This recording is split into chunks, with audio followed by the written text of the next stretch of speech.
posibilidad ng tagumpay o kabiguan, ng ligaya o lungkot. Kaya marapat lamang natanggapin si Jesus bilang tagapagligtas at Panginoon. At matapos yun ay panariwain ang katapatan at paglapit sa Kanya bawat araw o day by day. Ang day by day ay naglalayong umalalay sa pang-araw-araw na pamumuhay. Narito po si Kuya Ed Lapis sa mensaheng pinamagatang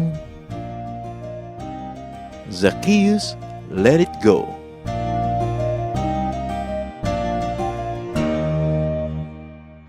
One of the most dramatic stories of transformation in the Bible is that of a man named Zacchaeus. Isa siya na napakakaiba at napakabilis na naging pagbabago sa kanyang buhay nang ang Panginoong Hesus ay nakaulayaw niya, nakadaupang palad at nakausap. Ito ang ating pag-aaral, pinamagatan natin, Zacchaeus, Let It Go. Dear God, we thank you that you are involved in our daily life. Salamat, Panginoon, na sa pang-araw-araw na buhay namin, kayo'y sangkot, nagtuturo, nagtutuwid, tumutulong, nagpapalakas, at nagbibigay ng ginhawa. Turuan niyo kami ngayon, Panginoon, na sa kasaysayan ni Zacchaeus ay makapulot kami ng aral para sa aming mga sarili-sariling buhay at ganoon din sa aming pakikipagkapwa sa mga nasa paligid namin.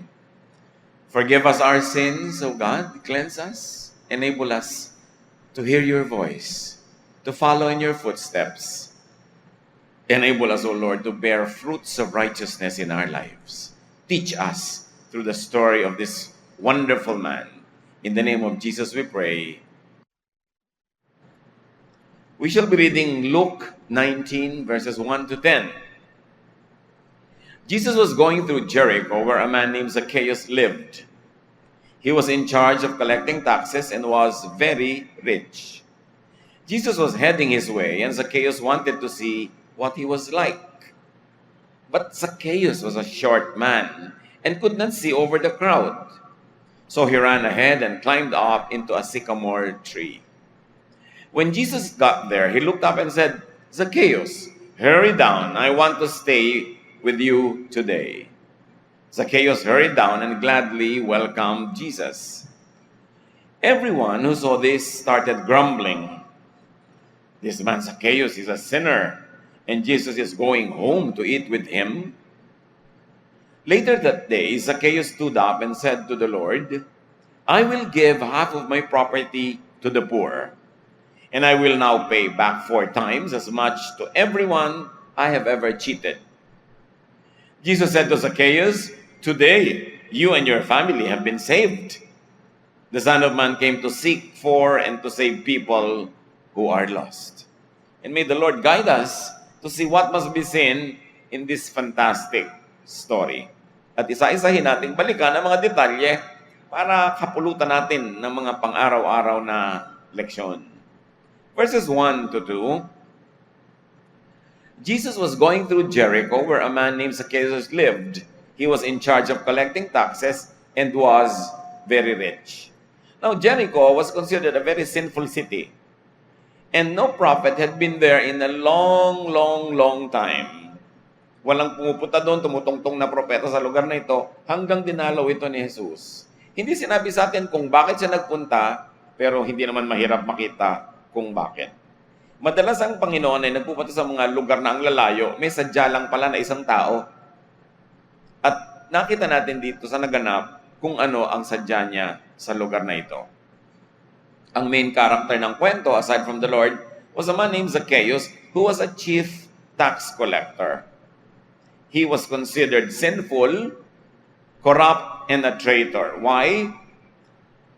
Then, as now, in many governments, napaka-tempting na posisyon yung tax collection.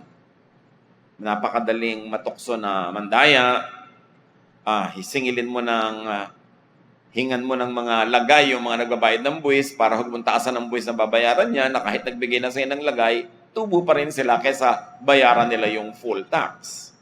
At marami sa kinokolekta ng mga tax collectors, dapat i-engreso nila, ibibigay nila sa government, hindi naman lahat binibigay nila, maraming natitira sa kanilang sarili, nagyayamanan tuloy sila. What made the sin of Zacchaeus doubly repulsive was that the government was a foreign one. Israel was under the rule of Rome at that time, and so it was considered, that you are a traitor if you collaborated with the occupying forces. Kumbaga, ang gobyerno ay hawak ng foreigner ng mga Romano, at kung ikaw ay mangungulekta ng buwis sa iyong mga sariling kababayan para isubmit mo sa Roman government, nagiging doble tuloy na sama ang tingin sa iyo ng mga karaniwang tao. So that was his tag. He was corrupt, he was a traitor, he was a sinner. But also, because of that, he was a religious and a social outcast. Pagka ikaw ay itinatrato ng iyong bayan na taksil, pagkatapos masamang tao pa na sinisipsip ang dugo nila para ibigay mo sa mga Romans at marami kang itinitira para sa iyong sarili, natural lang na maraming lalayo sa iyo, iiwas sa iyo. And the religious people in Israel will never socialize with anybody who is labeled a sinner. So without the Bible telling us, but with knowledge of history and culture of Israel, we know that Zacchaeus must have been a very isolated, lonely man. Hindi siya pinakikitaan ng mabuti ng mga kababayan niya, hindi siya naiimbita sa mga lakaran, hindi siya kahalubilo nila. And that was his problem and need. Verses 3 to 4. Jesus was heading his way, and Zacchaeus wanted to see what he was like. But Zacchaeus was a short man and could not see over the crowd. So he ran ahead and climbed up in a sycamore tree. Dito, nagkakaroon tayo ng clue sa nangyayaring relasyon niya sa mga kababayan niya, sa kanyang kasama doon sa city na ito ng Jericho.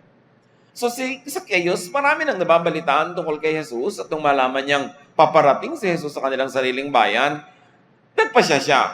Pupunta ako, titingnan ko, mag-uusyoso ako, gusto kong malaman ng maraming bagay tungkol dito sa Jesus na ito. Pero hindi siya katangkaran. At nung dumating siya doon sa kalsada na maraming nakapilang mga tao, hindi siya makasiksik. So nakita natin, kahit mataas ang ranggo niya sa lipunan, kahit mataas siyang opisyal ng gobyerno, hindi siya pinasingit ng mga tao para makarating doon sa harap, para makita niya si Jesus na daraan. Kaya kinailangan niyang umakyat ng isang puno, maglambitin doon, para makita niya pag dumaan si Jesus. Hindi siya pinagbigyan ng mga kababayan niya na makarating doon sa harapan. At dahil matatangkad yung mga tao, kaysa sa kanya, wala siyang makikita. Kaya umakyat siya. Agad-agad makikita natin kung gaano ka-sincere si Zacchaeus na makita man lamang si Jesus.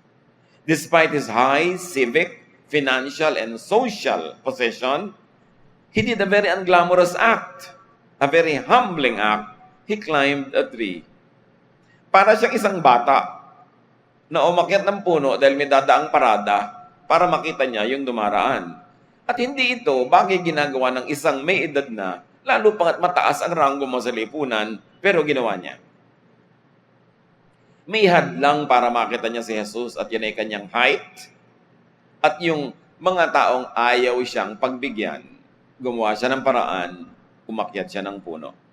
Luke 19:5.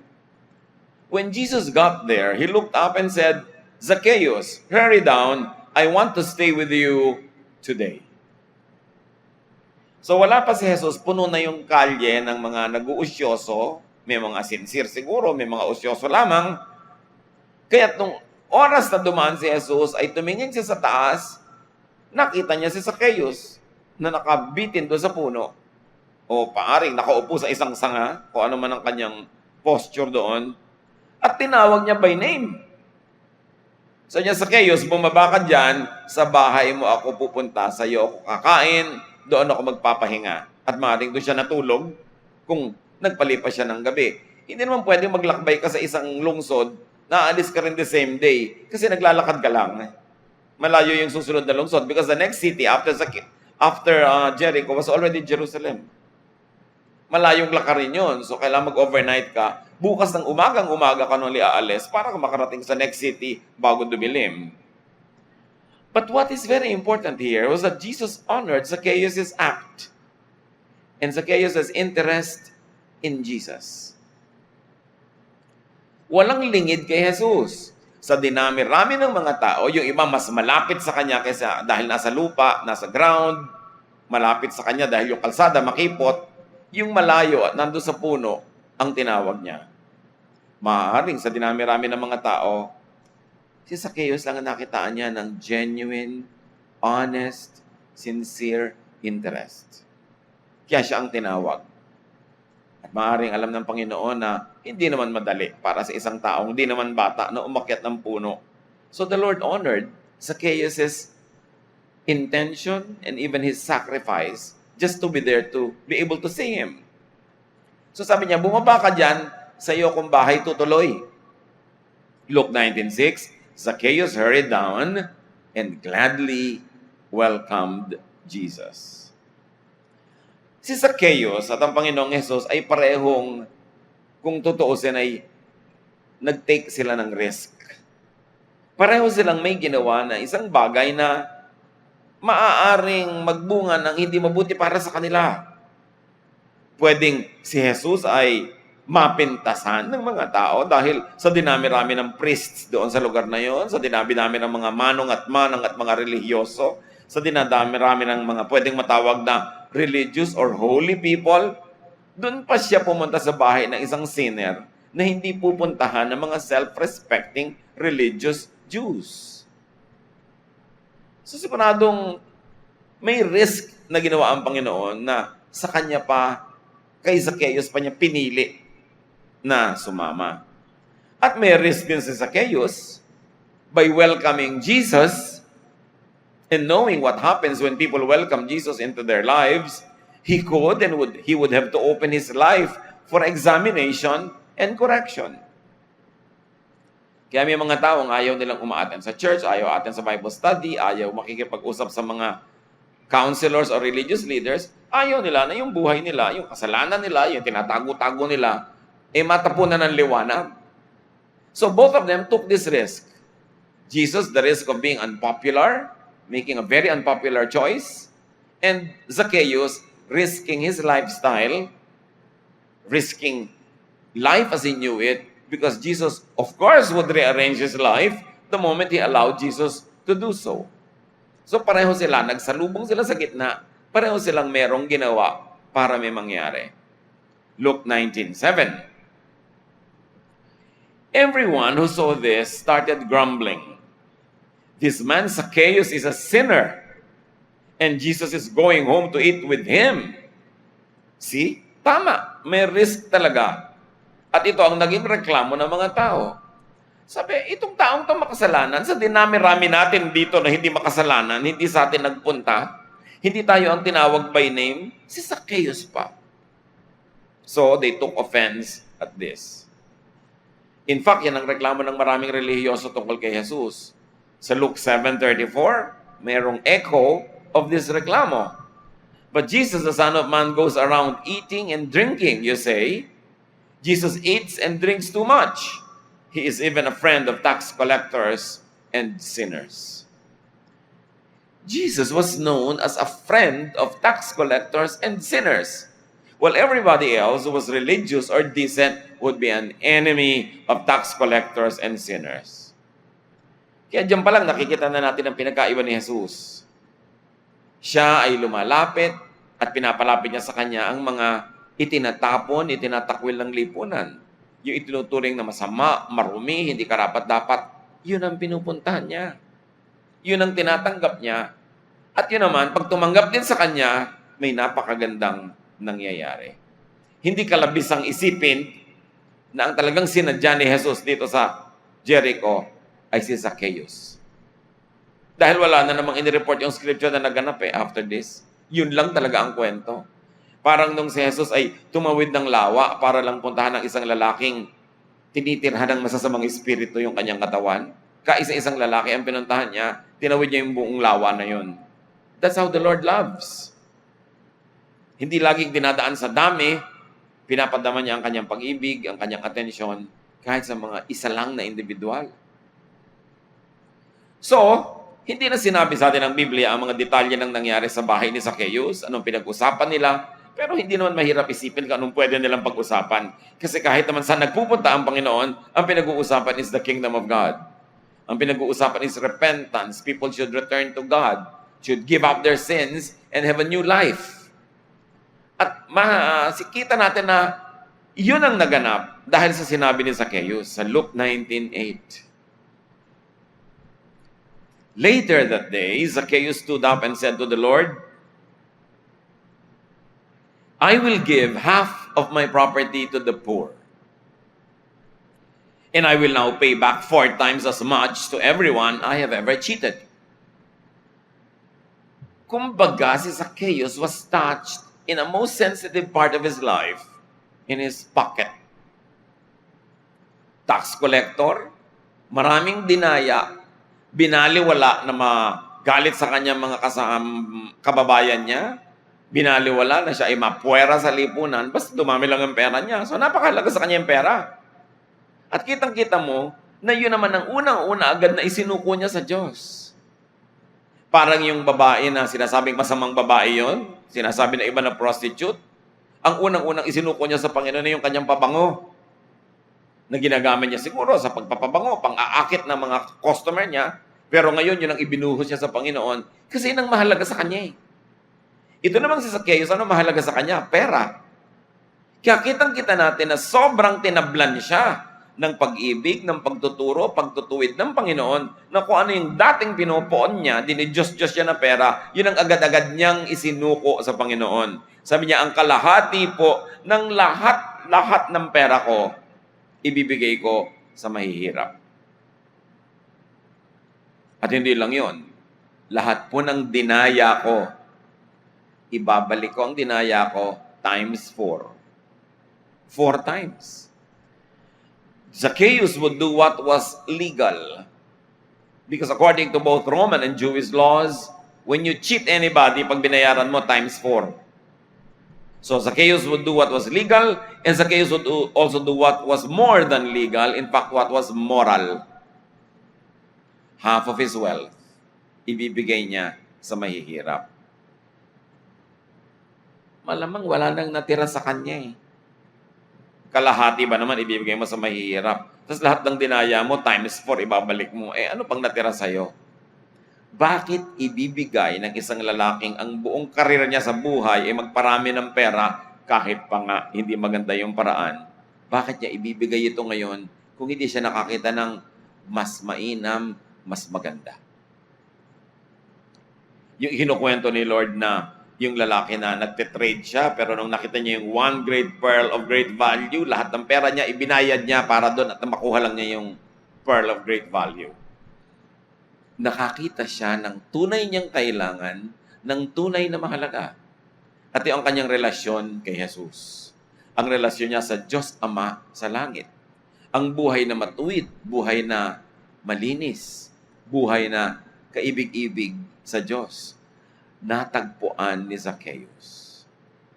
Kaya sabi niya, ibabalik ko ito. At kayang-kaya niyang ibalik lahat times 4 kasi ang tax collectors may notebook. Meron silang records like all accountants and auditors. Nakatago sa kanila yung mga record, mga transactions, magkano siningil niya kay ganito, alam na alam niya kung magkano yung daya doon. Kaya magkakaroon ng times 4. At sabi ng Panginoon sa Luke 19:9-10, Jesus said to Zacchaeus, "Today, you and your family have been saved. The Son of Man came to look for and to save people who are lost." Now, when you say saved, usually, ang immediate reaction ng mga Bible-believing evangelical Christians is saved from hell, nagkaroon ng eternal life. We believe that that happened. Siyempre, ang unang isa-save ng Panginoon sa taong ito, yung kanyang spirito, no? Yung kanyang eternal life. Pero marami pang ibig sabihin ng salvation. Hindi lang salvation from hell in the next life, but also salvation from hell in this life. Here, Jesus affirms Zacchaeus' change of heart, his tokens of transformation. And Jesus affirms Zacchaeus' salvation. Na-affirm niya. Sabi niya, tama ka, tunay nga, dumating na sa iyo at sa iyong pamilya ang kaligtasan. Salvation from personal sin and a sinful lifestyle. Like in our lives, Jesus gives salvation from our personal sin and sinful lifestyles. It happened. But there's also salvation from social and religious condemnation and isolation. Dahil magbabagong buhay na si Zacchaeus, dahil sa talab ng salita ni Jesus sa kanya, isosoli niya ang mga dinaya niya, times 4 pa. Dito ang tuwa yung mga dinaya niya dahil para nagkaroon lang sila ng savings na ang laki-laki pa ng interest. Pagkatapos mamimigay pa siya ng kalahati ng kayamanan niya sa mahihirap, biglang pag-alis ni Jesus sa bayan na ito, hindi na nag-iisa si Zacchaeus. Hindi na siya outsider sa kanyang sariling kababayan, hindi na siya puwera dahil sumunod siya kay Jesus. Ginawa niya ang tama, mawawala ang galit sa kanya ng mga tao, marerestore ang relationship niya with people. So he was saved from his aloneness, from his isolation. He was saved from his misery, from his being a social outcast. And also he was saved from spiritual judgment. Kaya pag sinabi ng Panginoon, today salvation has come to this house, maraming layers of meaning yon. At lahat yon valid. What could happen in a day? Ano kaya at kung si Zacchaeus ay nabalitaang nandun si Jesus pero tinamad lumabas ng bahay? Nakakatamad naman, ang init-init. O kaya nakakatamad naman, ang ginaw-ginaw. Ganun lang naman ang choice mo sa Israel eh. Ang init-init o ang ginaw-ginaw. Nakakatamad naman, meron akong sinusitis ngayon. Nakakatamad, meron akong headache. Marami pa akong labahin. Nakakatamad naman, mamamalansya pa ako. Nakakatamad, magmomol pa ako, may gagawin pa ako. Hayaan nang magdaan-daan, pabalik-balik yung Jesus na yan, saka na lang ako titingin. Do you know that Jesus went to Jericho, but Jesus also goes to Jerichos for people like Zacchaeus, like you and me? Ng ating puso ay para ring Jericho. Pinupuntahan ni Jesus. Pero ang point, do you do your part? Pag ba may kumakanta tungkol sa pag-ibig ng Diyos, tungkol sa mga katuruan ng Diyos, ay tumitigil ka ba para makinig? O text ka lang ng text, daldal ka ng daldal, di ka nakikinig. Pag ba may nagyayaya sa'yo, attend tayo ng prayer meeting o Bible study, busy ako, dadahilan o umaakyat ka ba ng puno para lang makita si Jesus? Gumagawa ka ng paraan para yung mga hadlang ay malampasan. Ang hadlang kay Zacchaeus, yung kanyang physical height. Sa atin maraming hadlang para ka lumapit kay Jesus, para ka makinig. Trabaho, may ibang activities, ibang choices, mood, etc. Ano man yun, ganun lang din sa buhay natin yun. Iba-iba lang ng anyo. Pero merong isang katotohanan para sa lahat. Lagi kang pinupuntahan ni Jesus, pero laging may hadlang para ikaw ay pumunta rin doon at magpakita at para makita mo si Jesus. Si Zacchaeus, ang itinuturo niya sa ating lesson, nilampasan niya yung hadlang na yon. Hindi siya nagpatalo sa hindrance. Hindi yung, ang dami namang tao dito, hindi ako makasingit, makawi na nga. May mga ganun eh, madaling sumuko. Madaling mag-give up, ayaw magpursige. Hindi ka ngayon makakaakyat doon sa puno mo at di ka matatawag ni Jesus. Pero kung tulad tayo ni Zacchaeus, nagsisikap, nagpapakasipag, pupunta si Jesus sa ating Jericho, lalabas at lalabas tayo ng ating comfort zone, ng ating bahay, ng ating usual activity, paglalaanan natin ng pansin si Jesus at pag binigyan natin siya ng pansin, tayo ipapansin din niya. At tulad ni Zacchaeus, makikipagniig din sa atin ng Panginoon. Hindi na sa bahay natin papasok, pero sa ating puso, sa ating isip. Jesus saves people from personal sin and sinful lifestyles by teaching and empowering them to change. And that is not only for Zacchaeus, but also for us. Anong mga pagbabago ang dapat mangyari sa buhay natin para masabi ni Jesus na, indeed, salvation has come to you. Indeed, you are already saved. Saved from hell in eternal life, but also saved from hell in this life. Saved from your selfishness, saved from your greed, saved from your vices, saved from what you have been doing that actually destroys you, but also alienates you from everyone else. We need to be saved from our own vices, from our own misguided principles, from our very materialistic orientation to the point that we sacrifice human relations just to have more money or just to get more for ourselves. Jesus also saves us from that terrible situation. Jesus saves people from needless social, religious condemnation and isolation by assimilating them into the social and spiritual community through a changed life. In other words, kaya may church, kaya may fellowship. Pag si Jesus pinapasok mo sa iyong Jericho, sa iyong puso, sa iyong buhay, sa iyong isip, ang gagawin ni Jesus ay tuturuan ka, aakayin ka, at isasali ka sa family of God para may mga kasama ka sa buhay, para hindi ka nag-iisa. Para sa iyong mga pagsubok, mga trial, meron kang karamay, sa iyong mga kalungkutan, meron kang kasama. That's what the church is for. That's what the fellowship is for.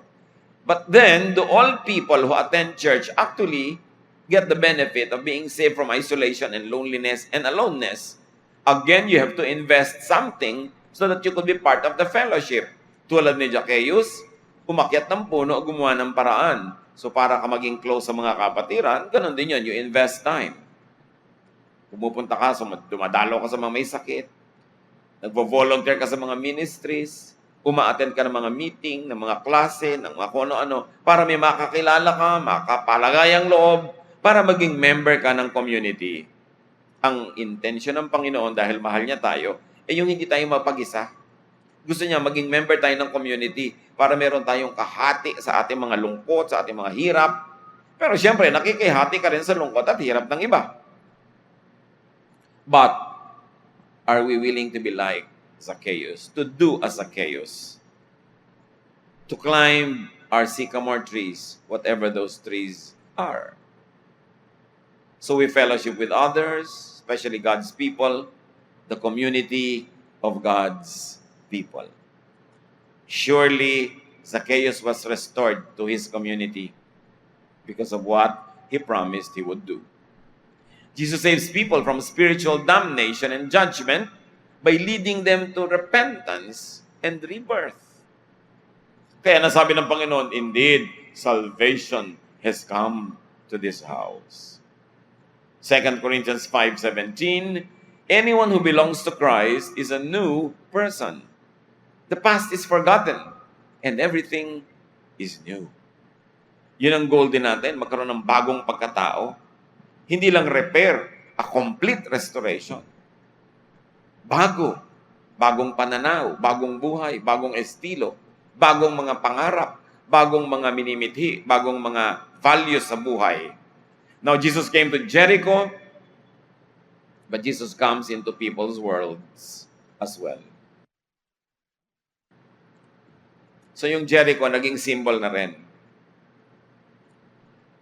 Di ba sabi natin ang Jericho, walang dumadalaw na prophet. It was spiritually barren. Maraming buhay ganyan, spiritually barren, parang hindi dinadalaw ng Espiritu ng Diyos. Then comes Jesus. Then comes Jesus saying, Zacchaeus, get down from the tree. I honor your labor climbing the tree just to see me. Now I'm going to stay in your house. But people have to do as Zacchaeus. Go out to see and hear Jesus, whatever that means in your life now. What going out must you do? From where should you go out? And to where should you go out to? Para mas makita mo si Jesus, mas maintindihan mo siya, at para rin pahalagahan niya ang ginawa mo at magpunta siya sa iyong tahanan. People have to do as Zacchaeus, overcome obstacles in seeing Jesus. Kayo lahat narito, you must have overcome several obstacles. Gaano karami sa inyo yung muntik nang hindi makarating ngayon? For whatever reason, baka may pumipigil, may ibang dapat gawin, may ibang kailangan gawin, pero matagumpay kayo, narito kayo ngayon. You made an effort. And you know, because you made an effort, Jesus will come into your house. Sa handa ka. Kasi sabi ni Jesus, bumaba ka, pupunta ako sa bahay mo. Paano ko sinabi ni Zacchaeus, ay, wala po kami pagkain sa bahay ngayon, sa iba na lang kayo pumunta muna. Ngayon, marami pa yung bahay namin, huwag muna kayo doon pumunta. Or, aalis ako ngayon, may pupuntahan ako, hindi ko kayo pwedeng entertainin.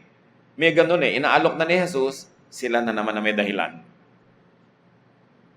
Niyayaya na, inaalok na, tatanggi pa. So, who are these obstacles and what are these obstacles? Crowds.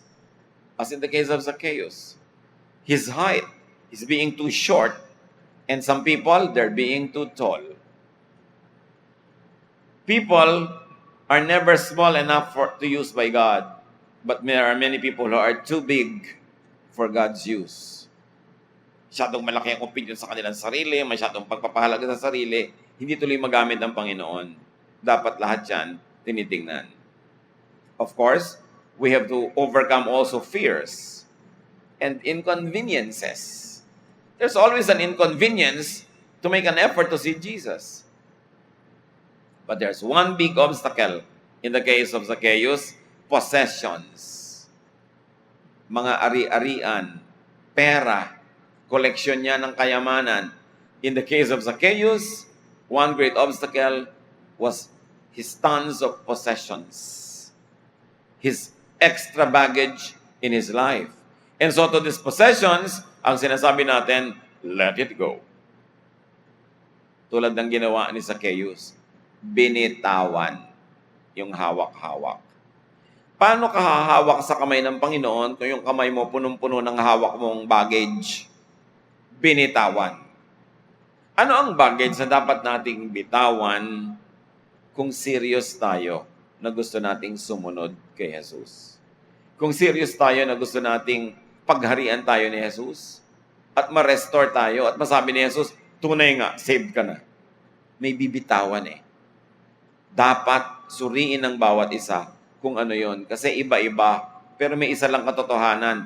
Laging may hawak tayo na sagabal para buong-buo tayong makipaghawakan ng kamay kay Jesus. Kung minsan, maliit lang yung hawak mo, so nakakahawak ka rin kay Jesus. Partly, meron na ang laki-laki, kanya-kanya. Pero pare-parehong merong dapat pagsusuri na gawin. Let it go. Whatever it is that you know hinders your spiritual growth. Mark 10:23-25. Jesus looked around and said to his disciples, "It's hard for rich people to get into God's kingdom." The disciples were shocked to hear this. So Jesus told them again, "It's terribly hard to get into God's kingdom. In fact, it is easier for a camel to go through the eye of a needle than for a rich person to get into God's kingdom." So here, ano bang sinasabi ni Lord? Yung mga rich daw, mahirap pumasok sa kaharian ng langit. At hindi lang rich in terms of money yan. You could be rich in material wealth, you could be rich in habits and vices that are incompatible with spirituality. You could be full of ideas and ideologies and religious beliefs that stop you from knowing Jesus. You could be rich in connections, relationships that hinder you from developing your relationship with God. So yung rich na yon, again, could be universalized to symbolize anything that you value above God. And because you value it above God, you are not able to develop a good relationship with God because you're always holding on to something. That's why you've got to let it go. People have to do as Zacchaeus even now, open their homes to Jesus. Revelation 3:20, "Listen," sabi ng Panginoon, "I am standing and knocking at your door. If you hear my voice and open the door, I will come in and we will eat together." Ang ganda ng imagery. Sa ancient Israel, like in all many Bedouin cultures, mga cultures sa Middle East na mga nakatira sa desyerto, when you eat with somebody, it means you are willing to die for him or for her. So, kung merong isang tent dweller na dumadaan ka, pinakain ka niya sa kanyang tent, ibig sabihin nun, walang gagalaw sa'yo, walang pwedeng manakit sa'yo o pumatay sa'yo sa lugar na yon na hindi muna siya ang unang kailangan patayin nila dahil he will give you his life. That's what it meant to share a meal. You don't just share a meal with people that you are not willing to die for. Kaya pag sinabi ni Jesus, Kumakatok ako sa pinto mo. Pagbuksan mo lang ako, ganitong gagawin natin. Magsasalo tayong kumain. Jesus is saying, I'll give you my life. I will protect you. I will give you everything. But you have to open the door. Kaya yung sinasabi sa Psalm 23, you prepare a table before me in the presence of my enemies. Yun daw ang ginagawa ng ating shepherd. Ipinaghahain tayo, nakitang-kita ng ating mga kalaban. At pagkatapos, uupo tayo doon at dudulog, kakain kasama siya. Ang sinasabi noon, ipoproteka ng Panginoong Hesus mula sa iyong mga kalaban. Kaya napakahalaga ng image rin ng Lord's Supper na nagpakain si Jesus ng kanyang mga disipulo na inuulit-ulit natin ngayon, sinasariwa sa ating Lord's Supper na the Lord is the host of the supper. The Lord gives His life to everyone who partakes of that supper. Importanteng mangunawa. At sinasabi dito sa Revelation, pagbuksan mo lang ako, sasaluhan kita. Tulad ng ginawa niya kay Zacchaeus, umakyat ka lang dyan sa puno, sasaluhan kita. Bumaba ka lang dyan at dalhin mo ako sa bahay mo, sasaluhan kita. At ang lahat ng ibig sabihin sa buhay natin, mga kapatid, Jesus is knocking at the door of your heart. He likes to give you His life.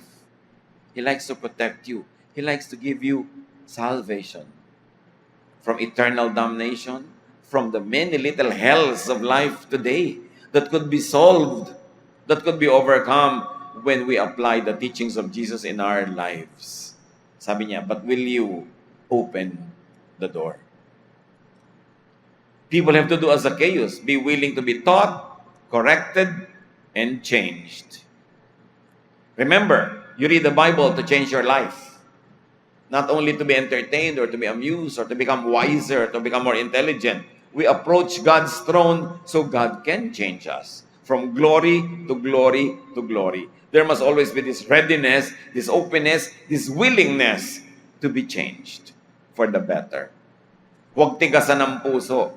Kaya sinasabi sa Scripture, today, when you hear His word, do not harden your heart as in the rebellion.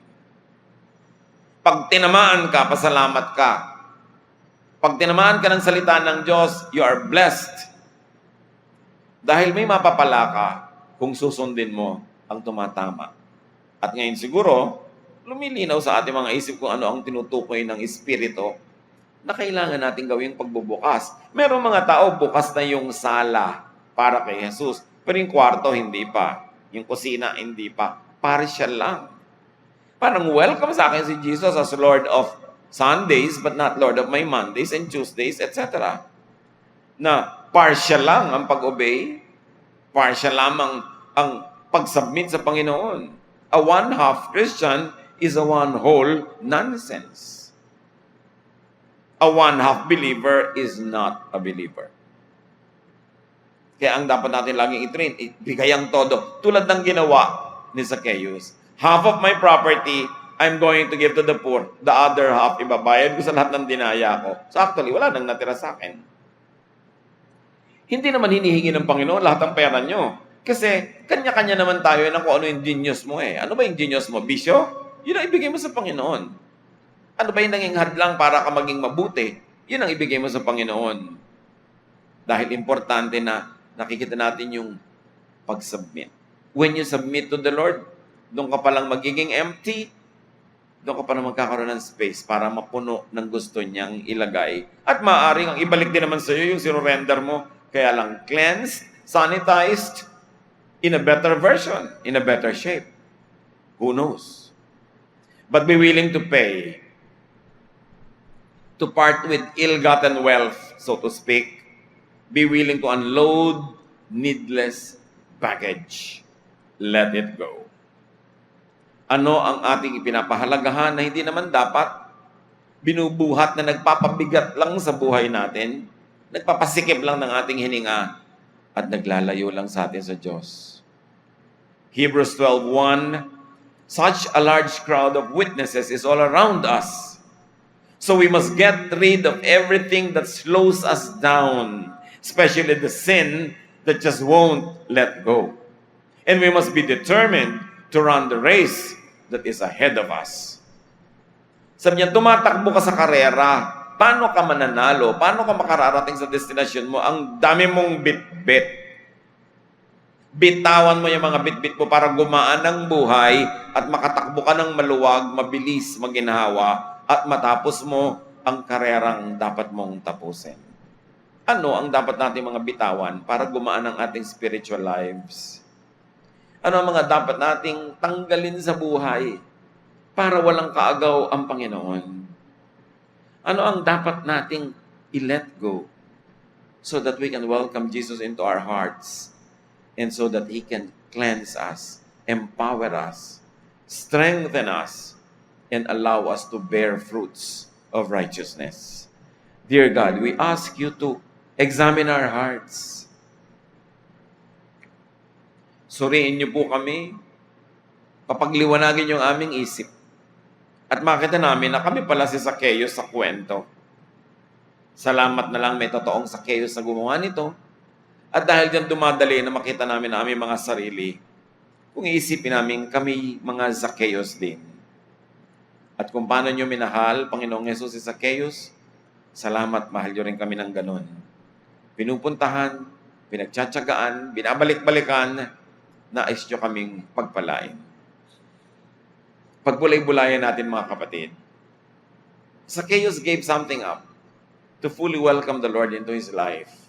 What must we give up? Hindi kalubihan, kundi isang malaking kapakinabangan na magsuko ng anumang hadlang sa ating spiritual growth. Lord, habang ang iyong mga anak ay nag-iisip, nagbulay-bulay, let your Spirit move freely in our midst. Teach us, guide us. Be with the Lord in silent meditation.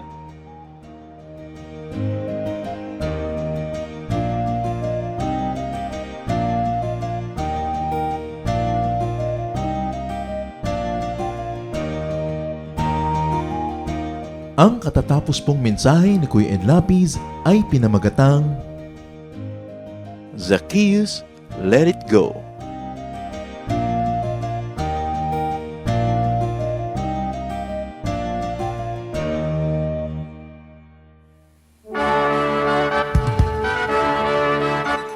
Halina't sama-samang sumamba at magdiwang sa Day by Day Jesus Celebration kasama si Kuya Ed Lapiz. Bulwagan ng Panginoon PICC, one Sunday a month, Philippine International Convention Center, Rojas Boulevard, Pasay City. All other Sundays sa mga Day by Day mini bulwagan ang pagtitipon. Para sa buwan ng Enero, gaganapin ito sa January 19, 2025. 8 a.m. ang First Jesus Celebration, 10 a.m. naman ang Second Jesus Celebration.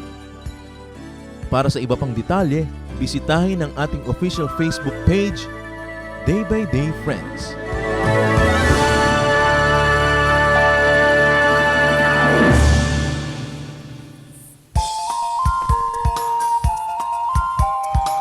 Mapagpalang araw sa lahat.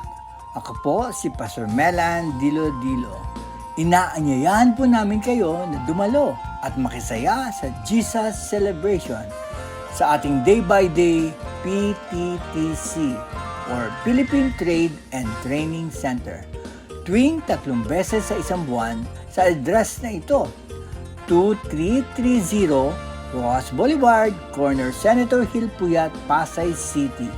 Katabi namin ang World Trade. Para po sa detalye ng schedule at location, narito po ang ating contact details.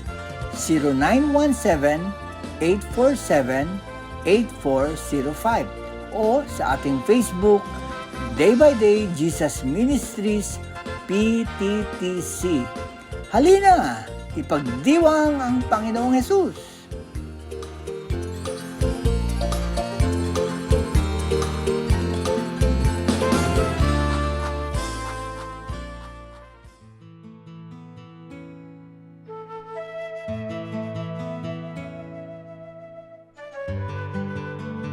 Bakit halos lahat ng bahay may malalaking kutsara at tinidor na dekorasyon? Dapat din natin isipin na pati ang concept ng kutsara, sinauna yan, hindi yan foreign. Ang mga ipugaw may kani-kanyang kutsara. kanya-kanyang gawa, pagandahan, at yan ay dala-dala nila kahit sa sila magpunta at tuwing kakain, ilalabas nila ang kutsara nila. Yan ang kinopya ng mga malalaking kutsara na nausong nang galing sa Baguio na ngayon nakarating sa halos lahat ng bahay na may mga members na nagpunta sa Baguio.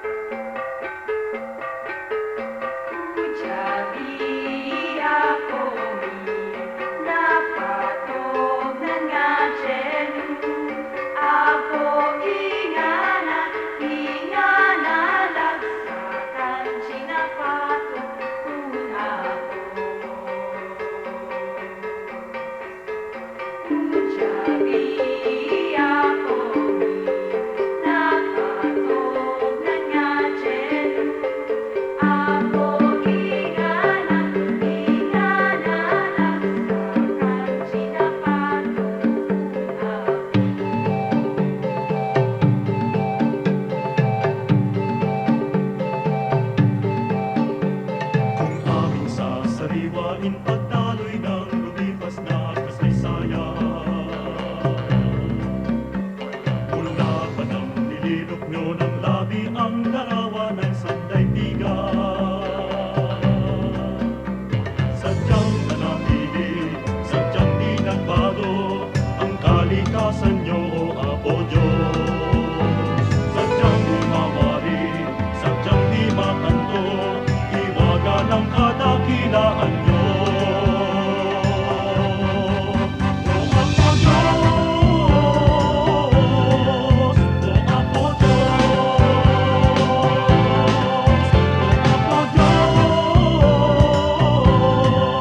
O Apo Diyos, O Apo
Ngunit labis na pag-ibig ang nais kong ibigay.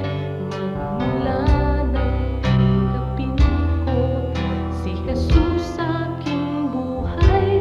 Noon ng Diyos sa puso ko'y isang katang-isip lamang. Ngunit ngayon siya ay katotohanan. Mayroon akong pag-ibig dito sa puso ko. Mayroon akong pag-ibig nais kong ibahagi lagi sa inyo. Mayroon akong pag-ibig na hindi mamamatay. Mayroon akong pag-ibig, ito ay panghabang buhay. Labis-labis na pag-ibig ang sa'yo'y naghihintay. Pag sa puso'y tanggapin mo si Jesus na siyang buhay. Noon ng Diyos sa puso'y isang katang-isip lamang. Ngunit ngayon siya ay katotohanan. Mayroon akong pag-ibig dito sa puso ko. Mayroon akong pag-ibig nais kong ibahagi lagi sa inyo. Mayroon akong pag-ibig na hindi mamamatay. Mayroon akong pag-ibig, ito ay panghabang buhay. Mayroon akong pag-ibig, ito ay panghabang buhay. Mayroon akong pag-ibig, ito ay panghabang buhay.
ang mga dukha. Ngunit paano nilang masisilayan ang habag at pag-ibig mo kung hindi mapatutunayan sa aming patotoo? Kaya kung paano mo kami kinalingan, kung paano mo kami minahal, sa aming buhay nawa ay magbunga ng pagtitiyaga at pagpapagal sa aming kilos, salita at damdamin. Maranasan nilang totoo ang kabutihang natutunan namin na nagmumula sa'yo.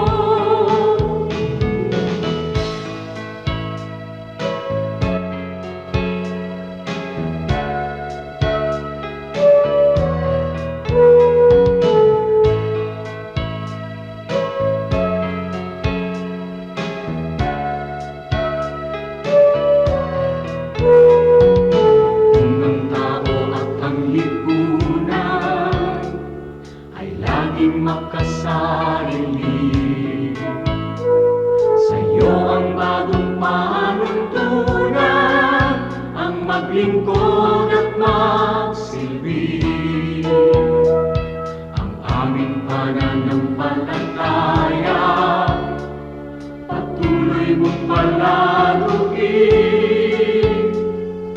at sa iyong dakilang biyaya di ka namin bibiguin. Kaya kung paano mo kami kinalingan, kung paano mo kami minahal, sa aming buhay nawa ay magbunga ng pagtitiyaga at pagpapagal sa aming kilos, salita at damdamin. Maranasan nilang totoo ang kabutihang natutunan namin na nagmumula sa'yo. Ang kabutihang natutunan namin na nagmumula sa'yo.